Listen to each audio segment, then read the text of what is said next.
اولیاء سے مراد وہ مخلص اہل ایمان ہیں جو اللہ کی بندگی اور گناہوں سے اجتناب کی وجہ سے اس کے قریب ہو جاتے ہیں۔ ولی کا معنی قریب ہے، یعنی مومن جب ایمان اور عمل صالح پر کاربند ہوتا ہے اور شرک اور دوسرے گناہوں سے اجتناب کرتا ہے تو اللہ رب العزت کے قریب ہو جاتا ہے۔ چنانچہ سورہ یونس میں ارشاد باری تعالیٰ ہے، یاد رکھو بے شک اللہ کے دوستوں پر نہ کوئی خوف ہے اور نہ وہ غمگین ہوں گے، یہ وہ لوگ ہیں جو ایمان لائے اور گناہوں سے بچتے رہے، ان کے لیے خوشخبری ہے دنیا کی زندگی میں اور آخرت میں بھی،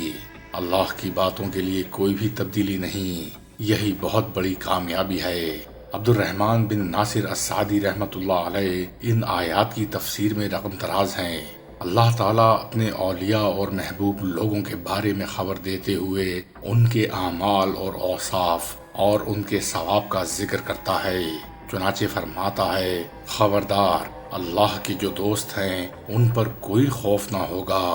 یعنی قیامت کے روز میدان محشر میں جو خوفناک اور ہولناک حالات ہوں گے وہاں انہیں کوئی خوف نہ ہوگا اور نہ وہ غمگین ہوں گے ان اعمال پر جو انہوں نے پہلے کیے ہوں گے، کیونکہ انہوں نے اعمال صالح کے سوا کچھ نہ کیا ہوگا، چونکہ انہیں کسی قسم کا خوف نہ ہوگا نہ وہ غم زدہ ہوں گے، اس لیے وہاں ان کے لیے امن و سعادت اور خیر کثیر ہوگا جسے اللہ کے سوا کوئی نہیں جانتا۔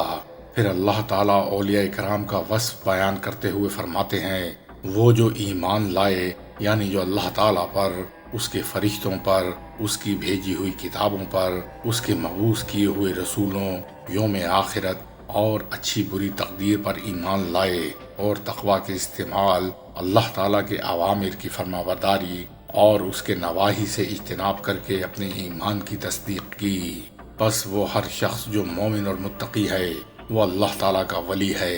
اسی لیے فرمایا ان کے لیے خوشخبری ہے دنیا کی زندگی میں اور آخرت میں۔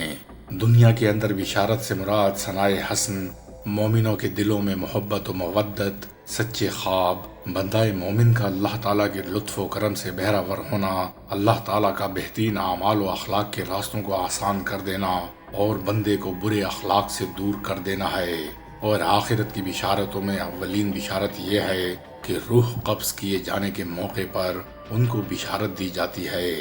سورہ حامیم سجدہ آیت نمبر 30 میں اللہ کا فرمان ہے، بے شک وہ لوگ جنہوں نے کہا اللہ ہمارا رب ہے، پھر وہ قائم رہے ان پر فرشتے اترتے ہیں اور کہتے ہیں کہ خوف نہ کرو اور غم زدہ نہ ہو اور جنت کی خبر سے خوش ہو جاؤ جس کا تم سے وعدہ کیا گیا ہے، اور قبر میں اللہ تعالیٰ کی رضا اور ہمیشہ رہنے والی نعمتوں کی خوشخبری دی جائے گی، اور قیامت کے روز نعمتوں بھری جنت میں دخول اور دردناک عذاب سے نجات کے ساتھ اس خوشخبری کا اتمام ہوگا۔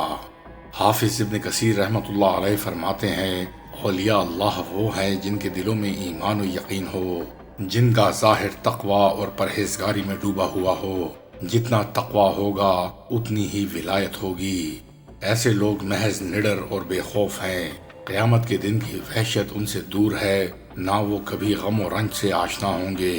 دنیا میں جو چھوٹ جائے اس پر انہیں حسرت و افسوس نہیں ہوتا۔ حضرت عبداللہ بن مسعود، حضرت عبداللہ بن عباس اور بہت سے سلف صالحین فرماتے ہیں کہ اولیاء اللہ وہ ہیں جن کا چہرہ دیکھنے سے اللہ تبارک و تعالی یاد آ جائے۔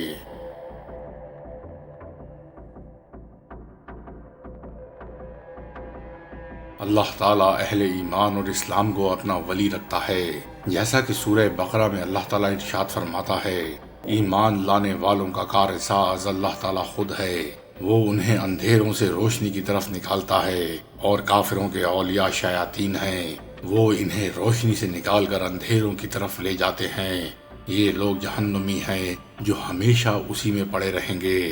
حافظ ابن کثیر اس آیت کی تفسیر میں رقم دراز ہیں، اللہ تعالیٰ خبر دیتا ہے کہ اس کی رضامندی کے طلبگار کو وہ سلامتی کی رہنمائی کرتا ہے اور کفر و شرک کے اندھیروں سے نکال کر نور حق کی صاف روشنی میں لا کھڑا کرتا ہے۔ کفار کے ولی شیاطین ہیں جو جہالت و ضلالت کو، کفر و شرک کو مزین کر کے انہیں ایمان سے اور توحید سے روکتے ہیں اور یوں نور حق سے ہٹا کر ناحق کے اندھیروں میں جھونک دیتے ہیں۔ یہی کافر ہیں اور یہ ہمیشہ دوزخ ہی میں رہیں گے۔ عبد الرحمن بن ناصر السعدی رحمۃ اللہ علیہ رقم تراز ہیں، ایمان والوں کا کارساز خود اللہ ہے۔ یہ آیت ان کے اپنے رب سے دوستی پر مشتمل ہے، یعنی کہ وہ اپنے رب سے محبت رکھتے ہیں، بس اس کے ساتھ کسی کو شریک نہیں کرتے، اس کے پیاروں سے محبت کرتے ہیں اور اس کے دشمنوں سے دشمنی رکھتے ہیں۔ اللہ تعالیٰ نے بھی ان پر لطف و کرم اور احسان فرماتے ہوئے انہیں کفر و معاصی اور جہل کے اندھیروں سے نکالا اور ایمان، نیکی اور علم کی روشنی میں پہنچا دیا۔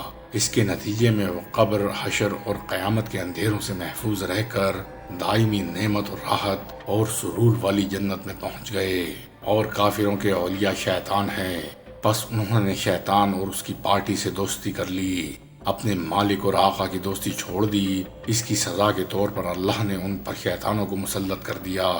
جو انہیں گناہوں کی طرف ہانکتے اور برائی پر آمادہ کرتے ہیں۔ اس طرح انہیں ایمان، علم اور نیکی کے نور سے ہٹا کر کفر و معاصی اور جہالت کے اندھیروں میں لے جاتے ہیں۔ اس کے نتیجے میں وہ نیکیوں سے محروم ہو جاتے ہیں اور نعمت اور خوشی حاصل نہیں کر سکتے۔ یہ حسرت کے جہنم میں بھی شیطان کی جماعت اور اس کے دوست ہی شمار ہوں گے۔ اس لیے اللہ نے فرمایا، یہ لوگ جہنمی ہیں اور وہ ہمیشہ اس میں پڑے رہیں گے۔